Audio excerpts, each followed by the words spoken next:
को जय मसीह की। हालेलुया।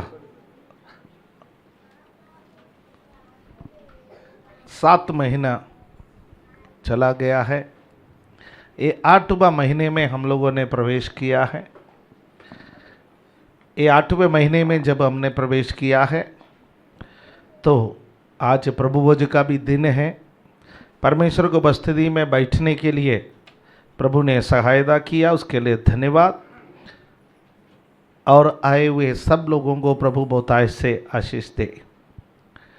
आज वचन से बातें करने के लिए मैं मत्ती का सुसमाचार उसका 13वां अध्याय में जाना चाहता हूँ। मत्ती का सुसमाचार उसका 13वां अध्याय में इन दिनों में हम परमेश्वर के राज्य के विषय में मनन कर रहे हैं। तो परमेश्वर का राज्य के विषय में मनन करने का एक भाग है मत्ती 13वां अध्याय।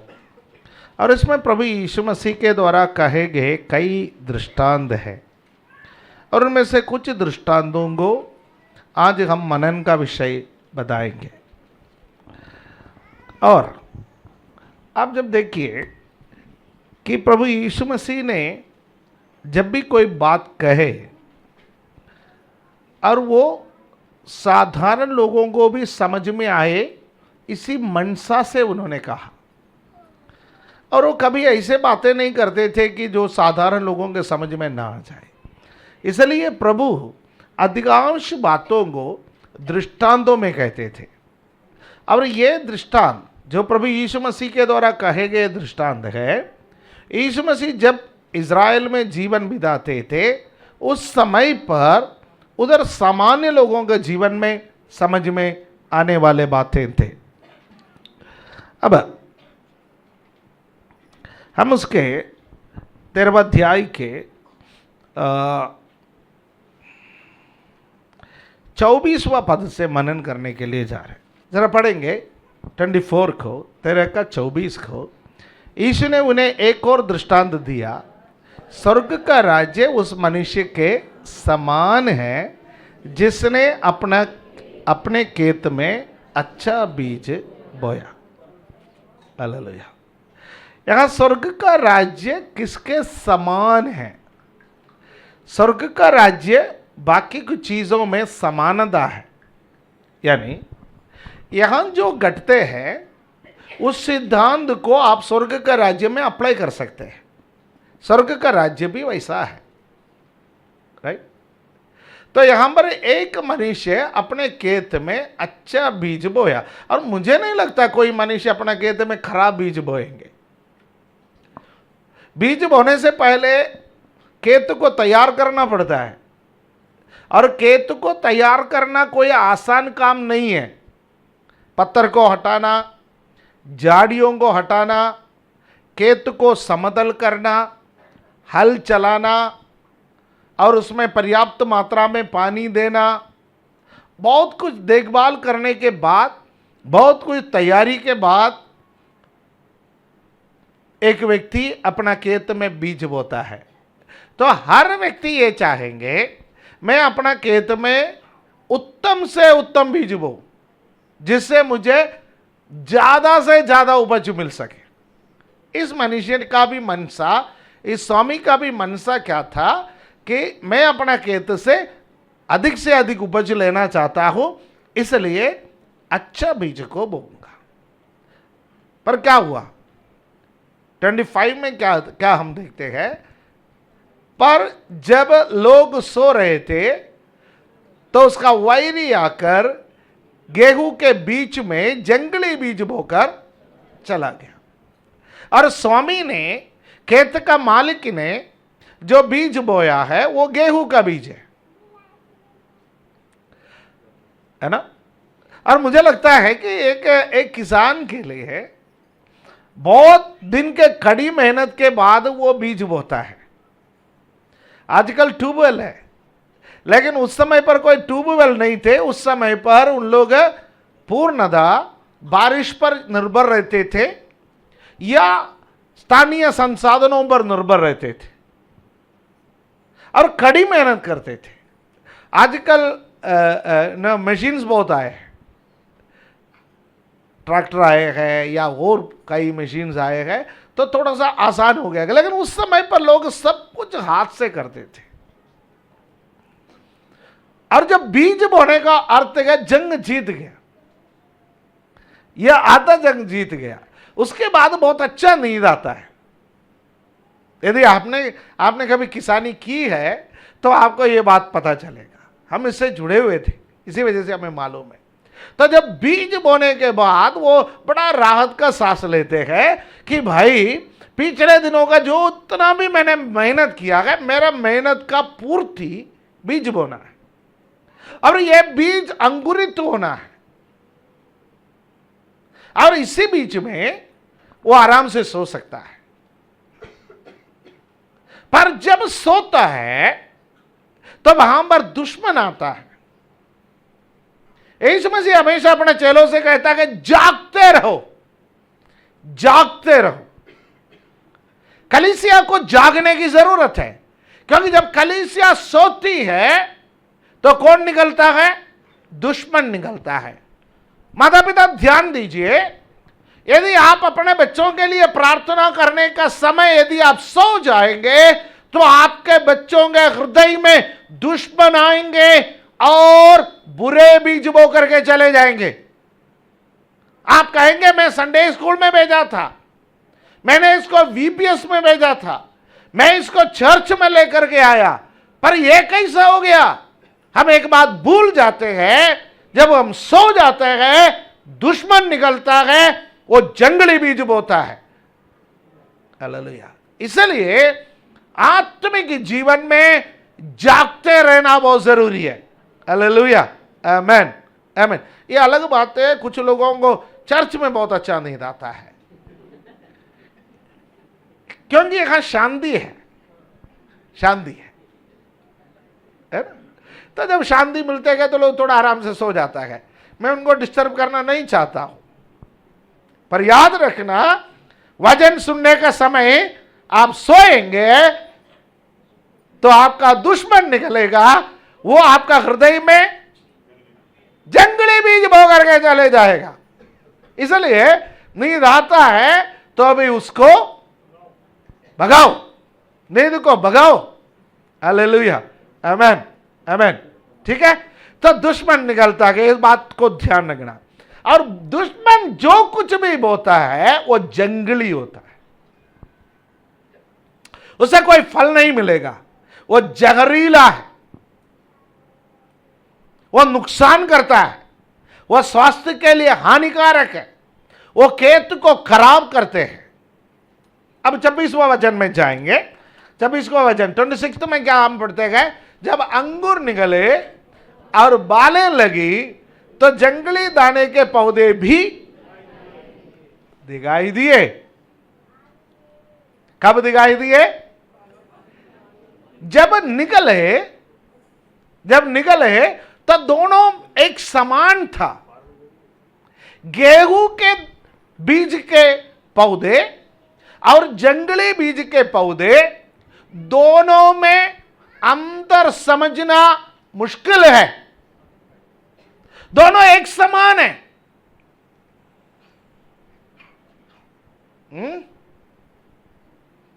कलीसिया परमेश्वर का राज्य है।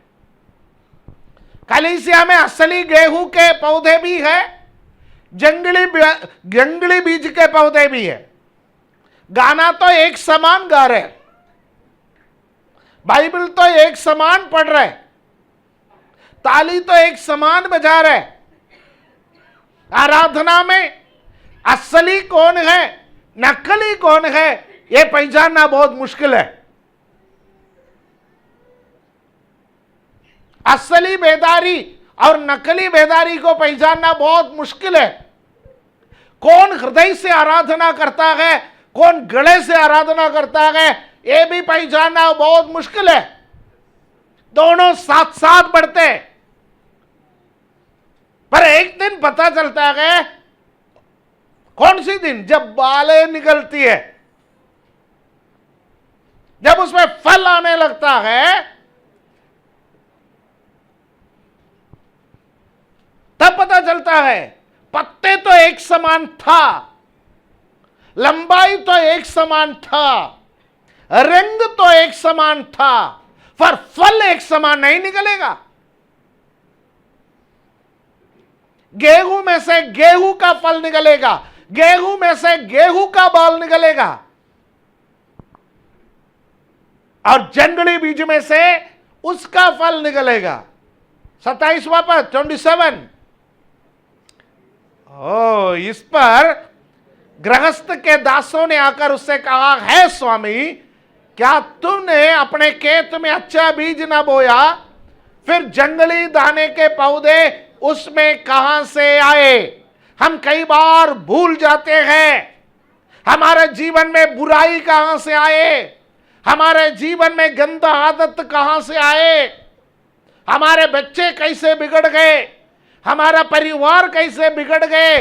हम आश्चर्य में पड़ जाते हैं। हम परमेश्वर से पूछते गए, परमेश्वर सब कुछ तो अच्छा था, प्रार्थना तो अच्छा था, वजन तो अच्छा था, उपवास तो अच्छा था, जीवन तो अच्छा था, ये खराब फल कहां से निकले? तो गृहस्थ क्या कहता है? 28वां पद में वो क्या कहता है?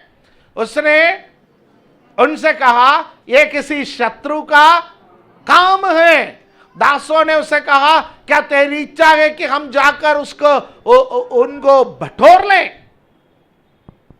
ये शत्रु का काम है, तुम सो गए, जागते रहना चाहिए था, पर सो गए, दुश्मन आए, जंगली बीज बोए, अब जंगली पौधे इकट्ठे हो गए।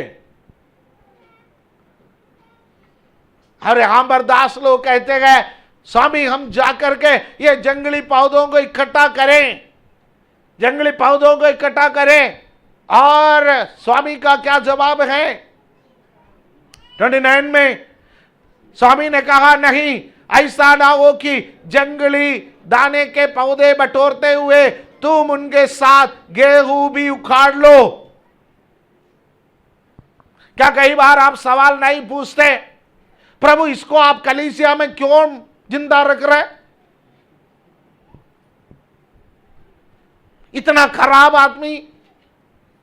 औरत भी खराब हो सकती है, कहे आदमी लोग खराब, आदमी बोलने से है? इतना खराब विश्वासी।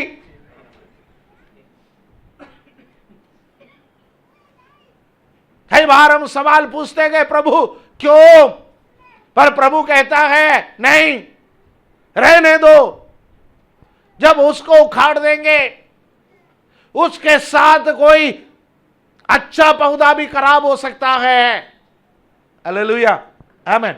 अच्छों को बचाने के लिए प्रभु खराब को सह लेता है। अब समझ में आया आपको और मुझे प्रभु क्यों सह रहा है?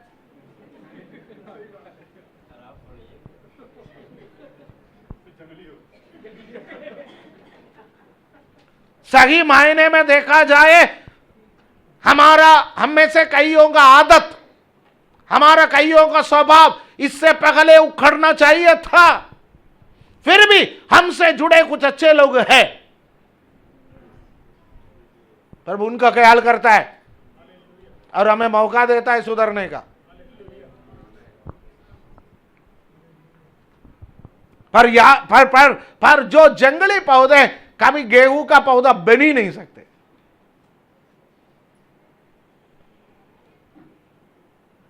चाहे कितने भी हो जाए, चाहे कितने भी हो जाए, वहां पर सुधार नहीं आ सकता। हालेलुया। यगस्केल नबी का पुस्तक में एक जीवन जल का नदी निकलते हुए दिखाई देता है। कौन सी अध्याय में है? 47 में, 47वें अध्याय में एक जीवन जल की नदी निकलते हैं। उस नदी में बहुत सारे मछलियां हैं, उस नदी में बहुत सारे जीवन है, उस नदी में बहुत सारे समृद्धि है। वो जीवन जल की नदी जहां जहां जाता है, वहां वहां जीवन उत्पन्न होता है। फिर भी कुछ जगह पर खारापन है। कुछ जगह पर क्या है? खारापन है। उसको ऐसा छोड़ दिया गया है। जीवन जल के नदी वहां पर बहने के बावजूद भी वहां पर खारापन है। कुछ लोग कितने भी वचन सुनो, कितने भी प्रार्थना करो, कितने भी आत्मिक संगति में बिठा दो, वो कहते हैं कि हम सुधरेंगे नहीं। तो परमेश्वर क्या कहता है कि उनको ऐसा ही छोड़ देता है, रहने दो, रहने दो, रहने दो। प्रभु कहता है कि रहने दो, क्योंकि एक दिन आने वाला है। उसका 30वां पद में क्या लिखा हुआ है? 13 खटनी तक दोनों को एक साथ बढ़ने दो, और खटनी के समय मैं काटने वालों से कहूंगा, पगले जंगली दाने के पौधे बटोर कर जलाने के लिए उनके गांठ बांध लो, और गेहूं को मेरे खत्ते में इकट्ठा करो।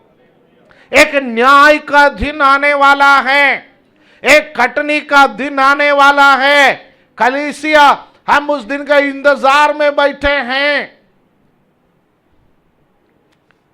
यदि परमेश्वर ने हमें अपना खेत पर लगाया, यदि हम जंगली बीज निकल गए, यदि हम जंगली दाना निकल गए, यदि हम जंगली पौधा निकल गए, हमारा फल गेहूं का फल नहीं है, हमारा फल परमेश्वर का अनुरूप का फल नहीं है, तो एक दिन आने वाला है। उस दिन क्या करेगा?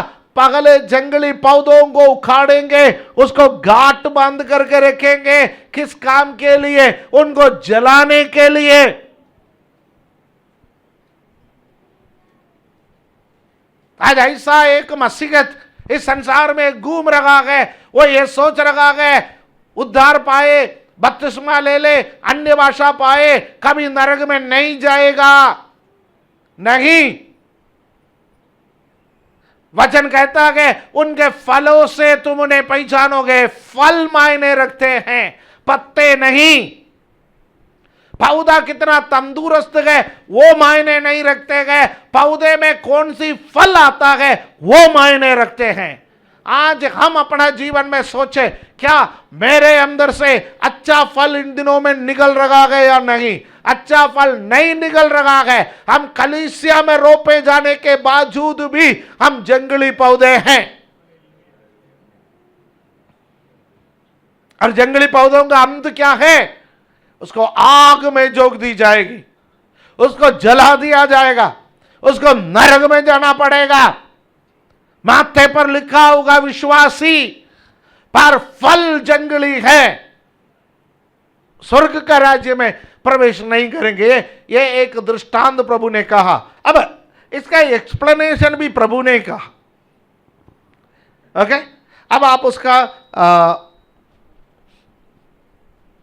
36 से 43 तक पढ़ने का समय, उसका एक्सप्लेनेशन भी प्रभु ने वहां पर दिया है, जो मैंने आपके सामने कहा कि वो बाद में आप पढ़ सकते हैं।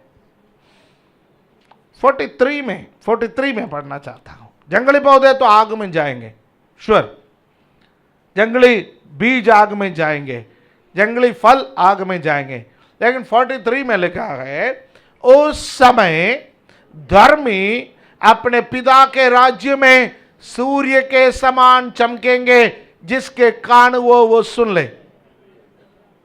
यदि आप और में धर्मी हैं, यदि आप और में सही पौधा है, यदि आप और में सही फल उत्पन्न करते हैं, तो हम हमारे पिता के राज्य में सूर्य के समान चमकेंगे।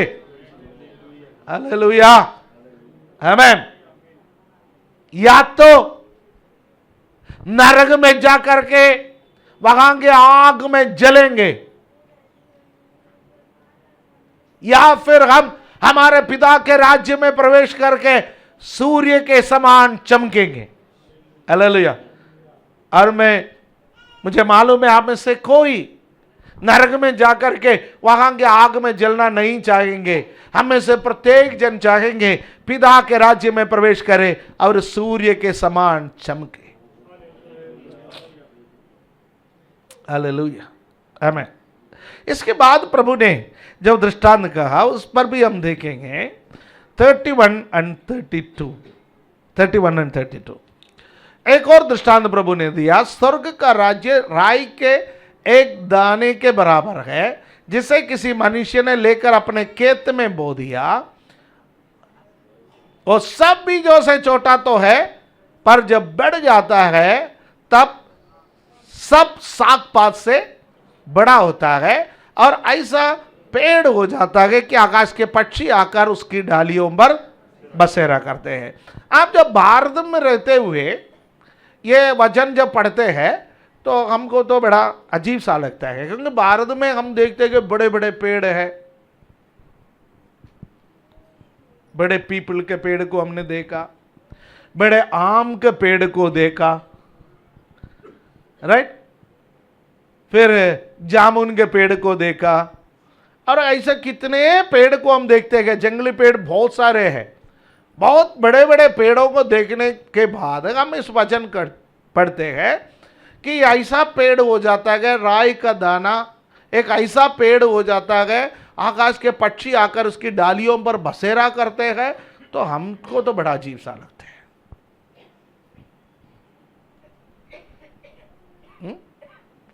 पर आप इज़राइल के बारे में सोचिए। इज़राइल एक शुष्क देश है, वहां पर ज्यादा हरियाली नहीं है।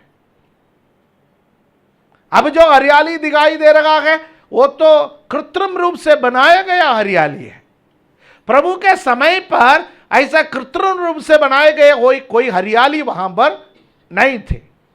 वहां कुछ बगीचे जरूर थे जिस पर जैतून के पेड़, वहां पर ओलिव जैतून के पेड़ हुआ करते थे।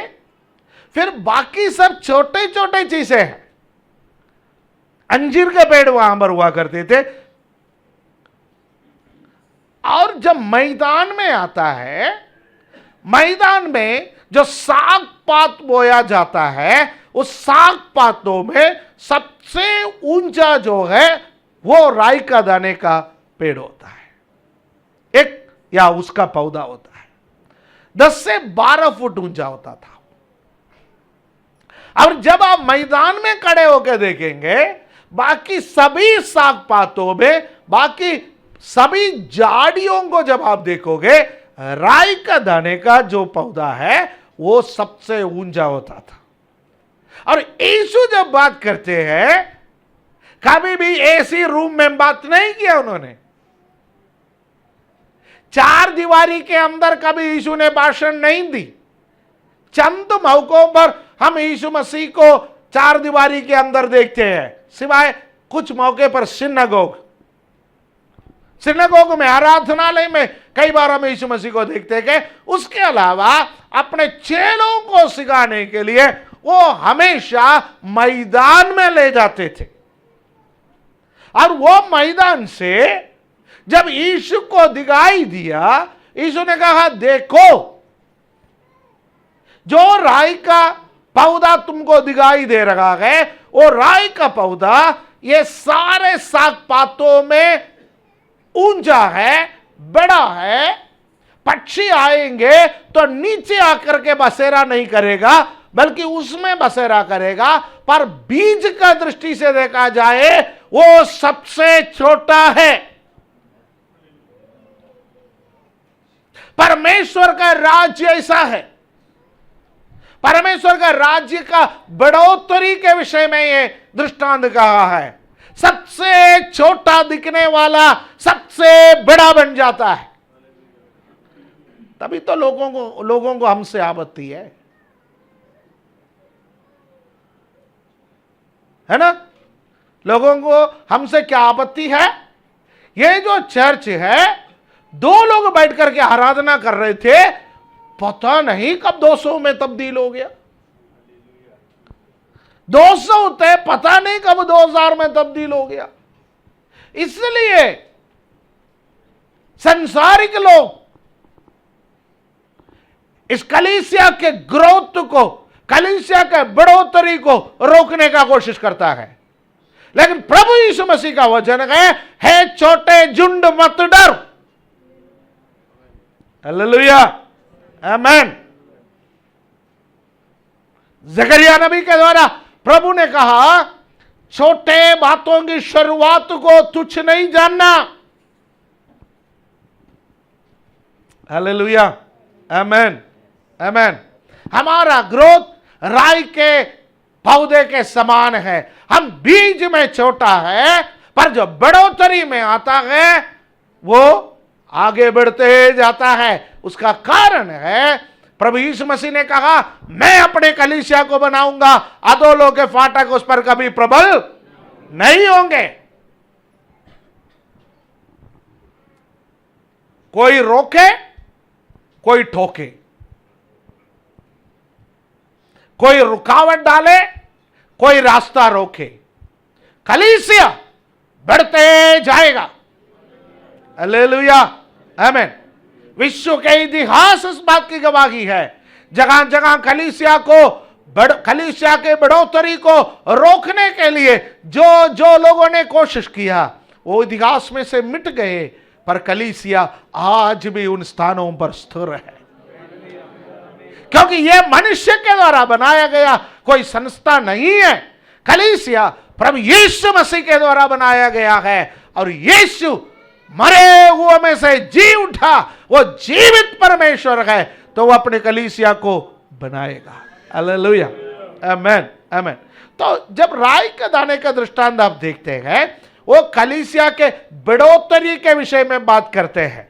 जब आप उसमें पक्षियों को देखते हैं तो आप देख सकते हैं अलग अलग जाति के, अलग अलग धर्म के, अलग अलग संप्रदाय के, अलग अलग भाषा के, सभी प्रकार के लोग जब कलीसिया बढ़ोतरी प्राप्त करते हैं, उसके अंदर शरण लेते हैं, उसके अंदर बसेरा पाते हैं। हालेलुया, आप और मैं उनमें से एक है। हालेलुया, आमेन, आमेन। कलीसिया के अंदर हमने हमारा बसेरा पाया है। हालेलुया, प्रेज द लॉर्ड, आमेन। कारण क्या है? एक राई के दाने के बराबर का बीज परमेश्वर के द्वारा लगाया गया, परमेश्वर के द्वारा बढ़ाया गया, तो बहुत सारे लोग उसमें शांति पाते हैं। हालेलुया, आमेन, आमेन। ओके, मैं वहां आगे बढ़ना नहीं चाहता। आगे बढ़ेंगे तो फिर समय आगे निकल जाएगा। अब अगले इसमें आएंगे, अगले इसमें 33 में 33 और 34 हम पढ़ेंगे, देखेंगे। उसने एक और दृष्टांत उन्हें सुनाया, स्वर्ग का राज्य खमीर के समान है, जिसको किसी स्त्री ने लेकर 3 पसेरी आटे में मिला दिया, और होते होते वो सब खमीर हो गया। ये सब बातें यीशु ने दृष्टांतों में लोगों से कही, और बिना दृष्टांत वो उनसे कुछ न कहा। मुझे 33 चाहिए, 33 एक और बार देखेंगे।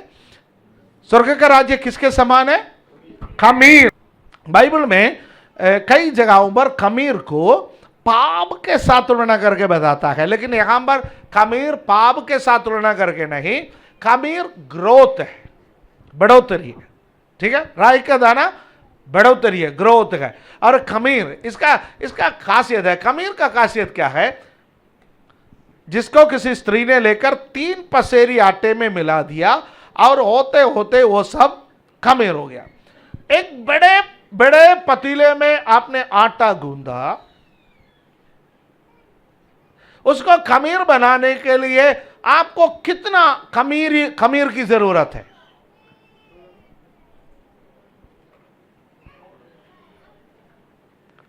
चलिए, हम लोग खमीरी रोटी बनाते नहीं, चलिए बहन लोग ऐसा देख रहे हैं, क्या सवाल पूछ रहे हैं भाई? हाँ, खाते हैं, बना आते खाते हैं बस। हम दही जमाते हैं। 1 किलो दूध का दही जमाने के लिए कितने किलो कटाई की जरूरत है? सवाल पर हंस रहे आप? हाँ, मैं आपसे यही आपको हंसाए इसलिए ताकि आप समझे कितना कटाई की जरूरत है। थोड़ा सा।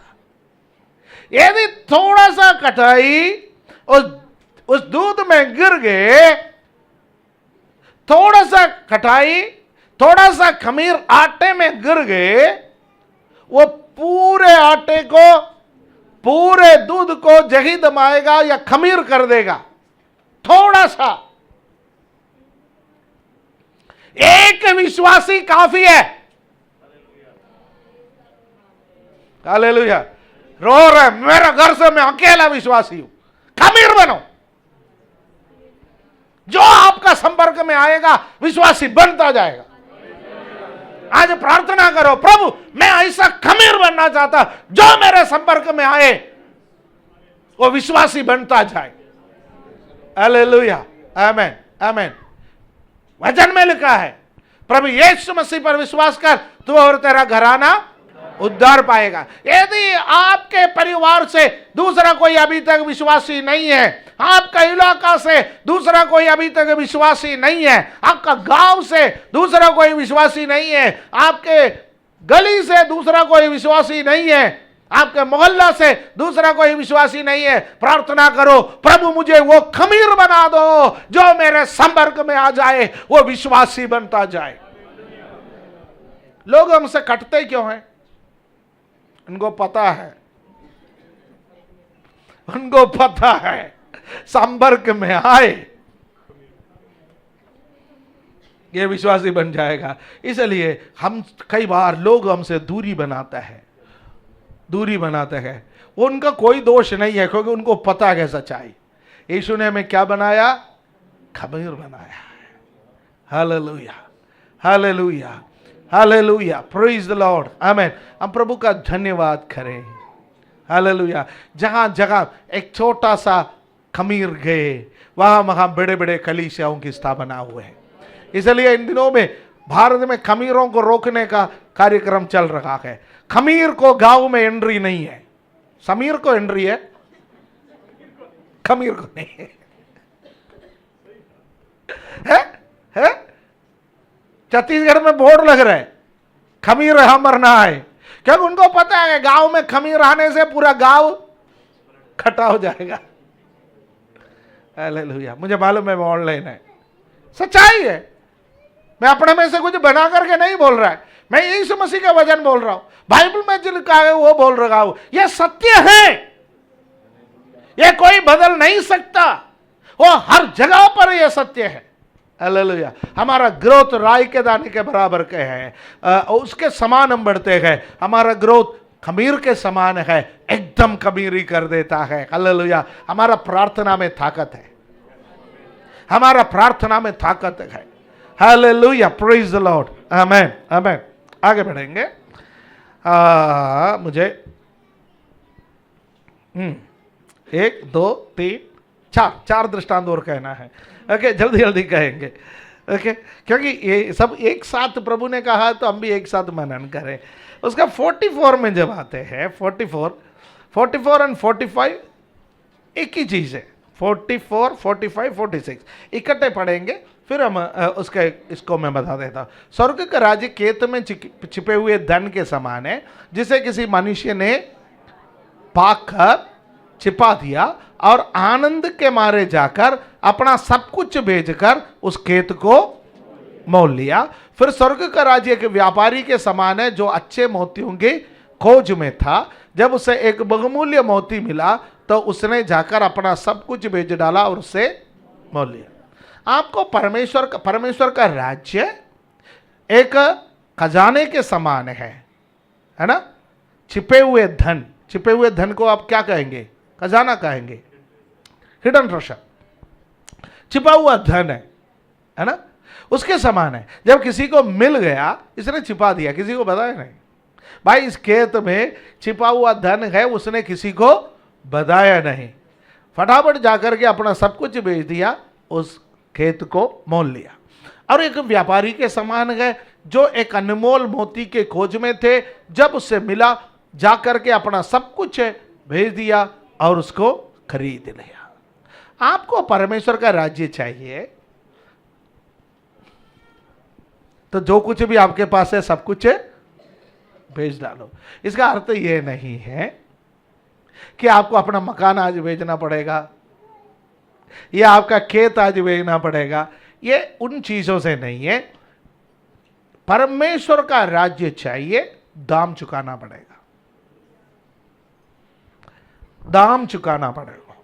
हालेलुया, आमीन। हमें से कई लोग दाम चुका करके यहां तक आया है, दाम चुका करके आया है। हालेलुया।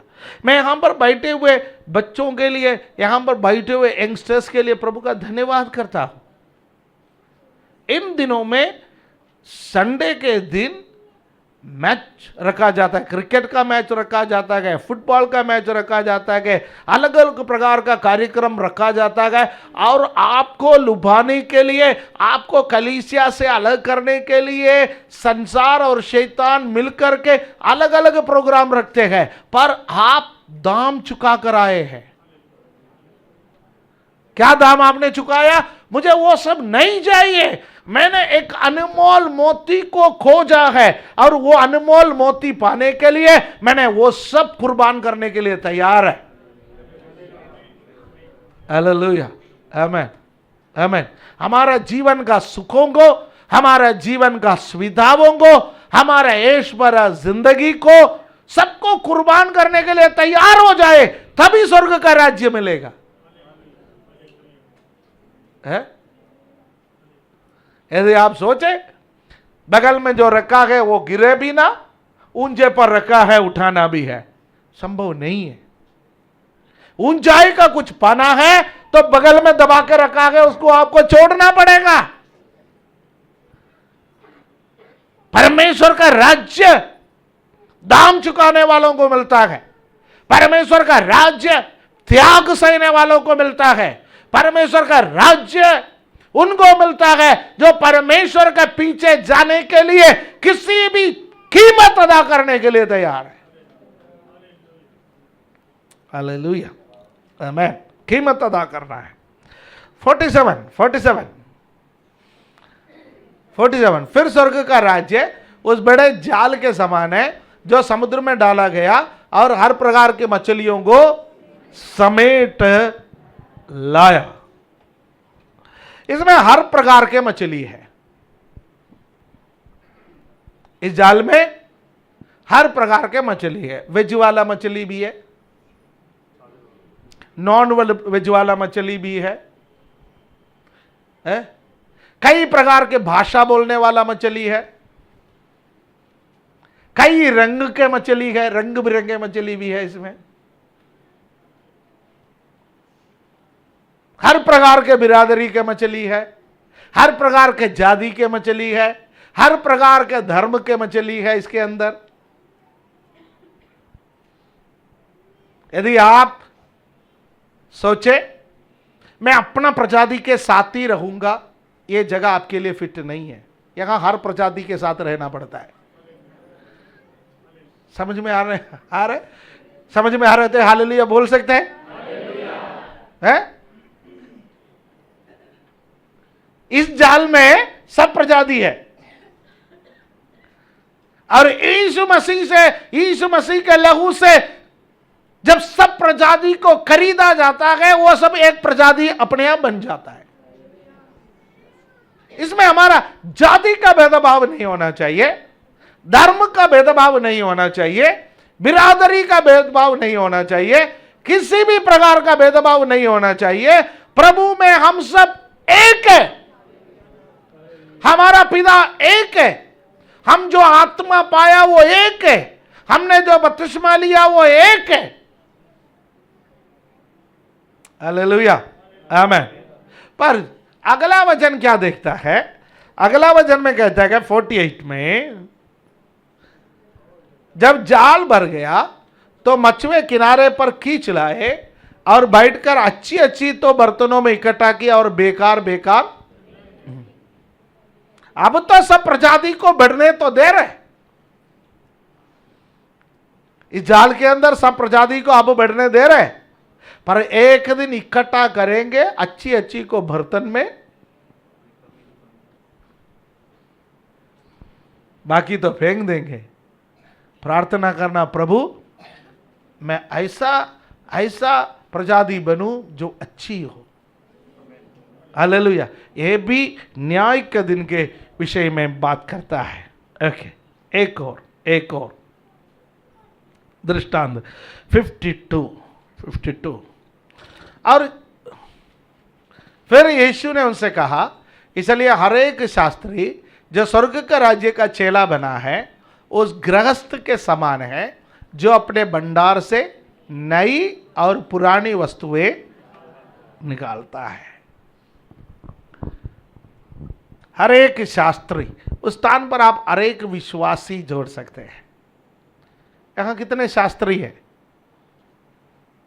मैं लाल बहादुर शास्त्री या उसी से आ रहे हुए नहीं कह रहे। कोई कह रहे एक ही शास्त्री है इमानुएल पास्टर। ओके, यहां हम में से कोई शास्त्री नहीं है, हम सब प्रभु के विश्वासी है, प्रभु के भक्त है, प्रभु के जन है। पर हमें परमेश्वर ने एक कर्तव्य सौंपा है। वो कर्तव्य क्या है? यदि हम परमेश्वर का राज्य के अंदर है तो हमें अपने भंडार में से नई और पुरानी, नई कौन सी है? क्योंकि यीशु मसीह जो शिक्षा देते थे, दुनिया कहते थे यह नया उपदेश है। यीशु मसीह जब शिक्षा देते थे, दुनिया कहते थे क्या है? नया उपदेश है। पुरानी कौन सी है? जो यहूदियों का ऑलरेडी बना हुआ है पुराना नियम। यानी यदि आप अच्छा भंडारी है, यदि आप अच्छा विश्वासी है, तो आप नया नियम से भी पुराना नियम से भी लोगों को सिखाने वाला बनना है। मुश्किल है, मुश्किल है। तभी तो बाइबल स्टडी है, तभी तो इवनिंग प्रेयर में अलग अलग लोग वचन प्रचार करते हैं, ताकि आप सुने और लोगों को सिखाए। कैसे सिखाए? कहां से सिखाए?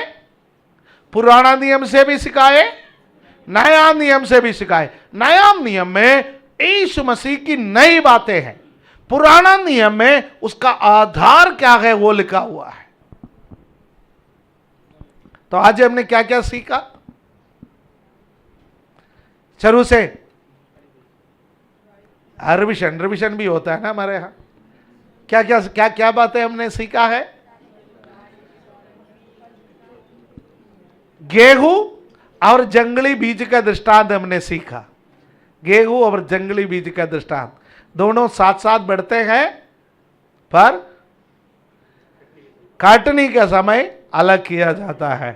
तो किसी को दे करके अब कुटकुटाने का जरूरत नहीं है, किसी को दे करके प्रभु से कहने का जरूरत नहीं है अभी उखाड़ दो।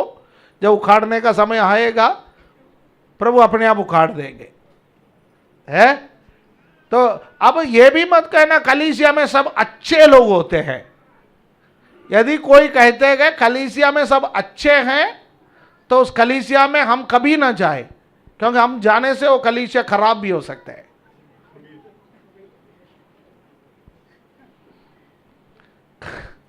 कलीसिया में अच्छे लोग भी है, कलीसिया में बुरे लोग भी है, दोनों को परमेश्वर साथ साथ बढ़ने दे रहे। यदि प्रभु दे रहा है तो फिर आपको और मुझे क्यों आपत्ति होना चाहिए?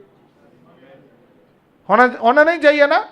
जाल में सब प्रकार के मछलियां हैं, अच्छे भी है बुरे भी है। यदि जाल के अंदर या समुद्र में अच्छे बुरे सबको पलने के लिए प्रभु मौका दे रहा है, तो आपको और मुझे आपत्ति होना नहीं चाहिए। खटने के समय, न्याय के दिन में प्रभु को जो करना है प्रभु अपने आप कर लेगा। ठीक? और फिर हमने क्या देखा? राई का दाना और खमीर दोनों एक समान है। क्या है? बढ़ोतरी। छोटा है, देखते देखते बड़ा हो जाता है। खमीर थोड़ा काफी है बहुतों को खमीर बनाने के लिए, राइट? तो वो दोनों लगभग बराबर का है। ठीक? और फिर हमने देखा है दो और, क्या क्या देखा है? जमीन और मोती, छिपा हुआ खजाना और मोती। परमेश्वर का राज्य पाना है, कीमत चुकाना पड़ेगा, फ्री में नहीं मिलेगा। उद्धार फ्री में मिलता है, उद्धार फ्री में मिलता है। कहीं कहीं इंस्टीट्यूशन में लिखा है एडमिशन फ्री, यानी एडमिशन के लिए फीस देने का जरूरत नहीं है, हर महीने तो देना है। चर्च में भी यही लिखना पड़ेगा, उद्धार फ्री में है। ये तो बत्तीसवां से पहले तो सिखाया नहीं है। यहां उद्धार क्या है? फ्री। उद्धार क्या होता है? Only admission. उसके बाद कीमत वसूला जाता है। यदि कीमत आप दे दोगे, स्वर्ग राज्य आपका है। तो प्रभु से कहेंगे, प्रभु वाओ, मैं कीमत अदा करने के लिए तैयार हूं। हालेलुया। लास्ट में प्रभु ने इस गृहस्थ का दृष्टांत कहा। आपको और मुझे प्रभु एक जिम्मेवारी दिया है। वो जिम्मेवारी है पुराना और नया दोनों लोगों को सिखाने का एक जिम्मेवारी दिया है। आज इस जिम्मेवारी को अपना ऊपर ले। आप ज़्यादा पढ़ा लिखा नहीं हो सकता है कि आपने बहुत कुछ नहीं जाना, पर जो आपको आता है वो तो आप सिखा सकते हैं। जो आपको आता है वो आप बता सकते हैं। कभी भी कहीं भी ये कहने के लिए मत ल जाना कि मैं प्रभु का बंदा हूँ, मैं प्रभु का चेला हूँ। अपने आंखों को बंद करें।